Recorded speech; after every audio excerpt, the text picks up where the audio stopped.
dólar é uma variável que sempre surpreende a gente aqui, né? Tem a famosa frase ali do Baixa, né? De que os economistas, né? Exatamente, a taxa de câmbio foi feita ali para humilhar os economistas. Bom, mas isso vem acontecendo, né? Aconteceu no ano passado, quando o dólar disparou mais de 25%, foi uma surpresa para boa parte do mercado, não sei se para você, Alfredo, mas e a gente estava até querendo já te chamar aqui há algum tempo, justamente quando o dólar estava subindo, mas acho que agora a gente tem uma outra oportunidade. Sem dúvida. Porque a moeda norte-americana também vem surpreendendo nesse início de ano e voltou ali a ficar abaixo dos 6, não só ficar abaixo dos R$6, como está ali já testando o patamar dos 5,80, né? No momento que a gente está gravando aqui, o dólar é negociado abaixo dos R$5,80. E eu já queria te perguntar um pouco assim, o que está acontecendo, né? Assim, quais são as razões para essa queda recente do dólar e se esse movimento é sustentável na tua visão? Vamos lá. Antes de falar o porquê da queda atualmente, é importante a gente saber por que subiu tanto em dezembro e novembro. Primeiro que, final de ano, o fluxo tende a ser bem negativo em função de remessa de juros, de dividendos, né? E aí você teve também a eleição Trump, que todo mundo quis ficar longo em dólar e short nas moedas emergentes, em todas as moedas, por causa do medo de tarifas. Então, você houve um overshooting na nossa depreciação.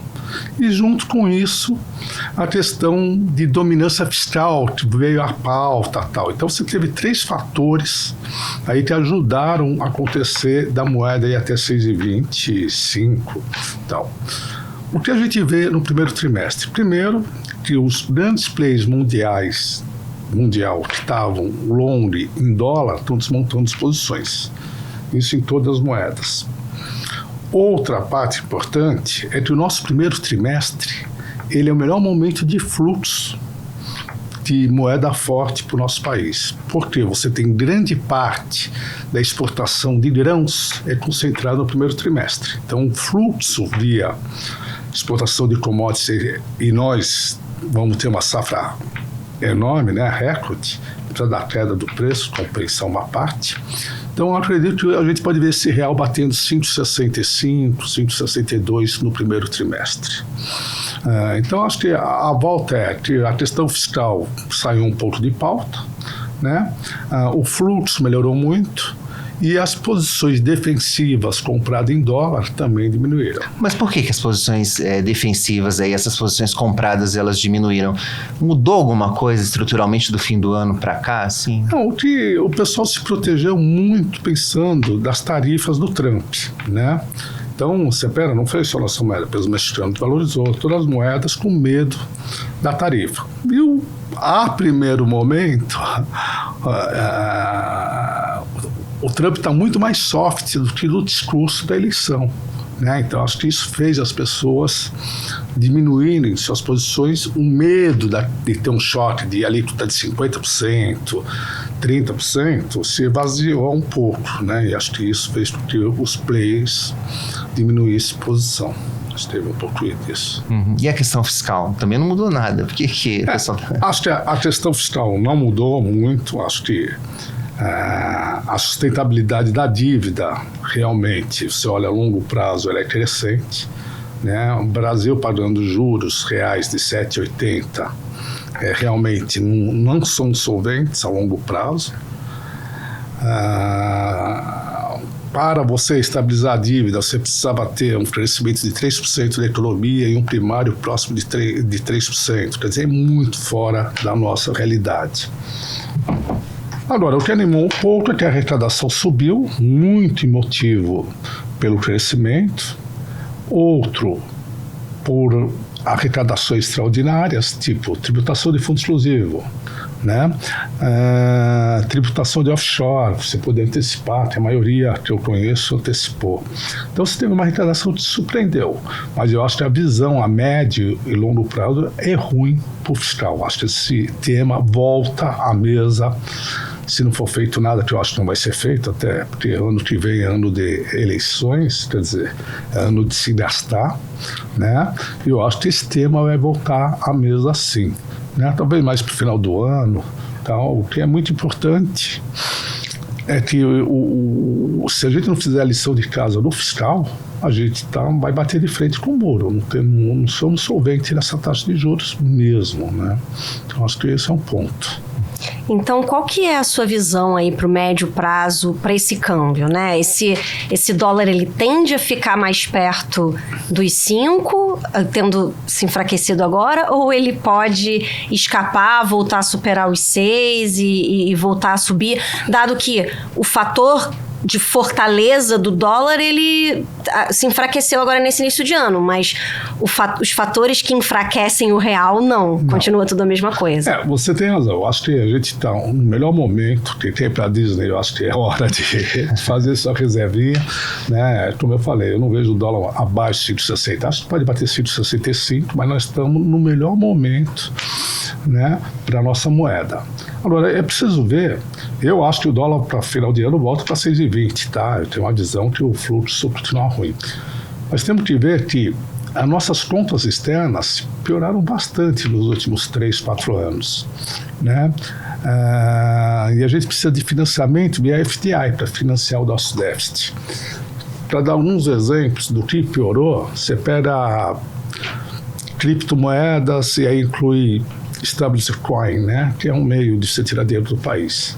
Isso daí em 2023 era uma média de 700 milhões mês. Nós estamos com uma média de 1,5 bi, ou seja, só por aí são 18 bi ano. Aí nós temos as bets, as apostas, né? 2022 também era em torno de 700, 800 milhões. Nós estamos para 1,6 bi de saída, provocado pelas apostas, que, é um volume significativo. Só aí nós estamos falando de números próximos de 38 bi ao todo, né, entre bets e financiamento. Tem uma balança comercial que deve rodar próximo de 70 bi, né? E tem um serviço de dívida que é significativo, na privada principalmente. Então a gente depende muito do FDI. Se o mundo ameaçar crescer menos, se o FDI cair, nós podemos ter uma desvalorização maior.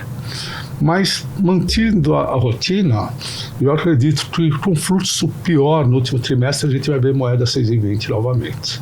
Só que carregar hoje dólar é muito caro, porque o CDI é muito alto, né? Então não é muito diferente o valor presente do valor futuro da moeda.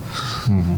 Essa tua visão, voltando um pouquinho para a questão do investimento estrangeiro, né, do FDI, qual que é a tua perspectiva? O Brasil, até por conta desses ruídos recentes, enfim, esse fluxo de investimento direto, ele pode ser prejudicado na tua visão, ou isso está meio que dado já, porque é algo mais de longo prazo? Eu acho que é meio dado, até porque está muito difícil você alocar recursos no mundo, né? Você não tem onde alocar, a verdade é essa, né? Então você tem um empossamento de liquidez da economia americana que Índia tem seus problemas, México com as tarifas também. Então você não tem muito. A Ásia também está patinando. Então acaba, o pouco que vem para a gente é muito, né? Então acho que isso ajuda. O que não pode é você ter uma desaceleração da economia americana mais forte, porque aí o FDI vai minguar, né? Mas eu acho que é relativamente confortável, né, o FDI para a gente. Então não vai ser por aí que o dólar deve ser? Eu acho que não. Eu acho que vai ser pelo fluxo mais apertado. E se piorarem o fiscal, as posições defensivas aumentam, né? Não tenha dúvida. Acho que uma parte da saída do ano passado, que eu acabei não falando, foi aquela proposta de tributar os 10% e a tributação de fundo exclusivo. Então muita gente fez de estoque, no final do ano remeteu, né? Pelo tome cota do fundo exclusivo, achou melhor não ter. Então você teve esse é outro fator de pressão do último trimestre que eu esqueci de falar, que houve. E os 10% também animou o pessoal que investe em isentos e tal, falou, essa diferença de preço ficou lá fora, né? Bom, esse tipo de pauta pode voltar esse ano, né? Porque existe ali tá até ali no compromisso ali do Ministério da Fazenda colocar ali a questão do aumento da isenção para os R$5.000 e também compensar isso via taxação. Eu acho que isso vai ser uma pressão adicional no câmbio. Vai ser uma pressão adicional e acho que isso passa. Ninguém vai botar contra os R$5.000 de isenção de imposto de renda, né? Só que você tem que ter o recurso para pagar, então acho que passa. E eu não acho tão ruim, falar que não é tão ruim é difícil, mas no Brasil, você é tributado sobre seu rendimento total, inclusive inflação, né? Então, eu até brinco, a NTNB te protege em termos, porque se a inflação, você vier com um processo hiperinflacionário, como tivemos na década de 80, 90, não te protege mais nada. Você vai pagar imposto sobre uma inflação. Então, dependendo do patamar da inflação, você não está protegido. Você só está protegido da inflação em papel IPCA isento de imposto de renda. E aí, seja lá o que for, a inflação, né, ela sobe. Mas eu me perdi, eu nem sei porque toquei nesse assunto.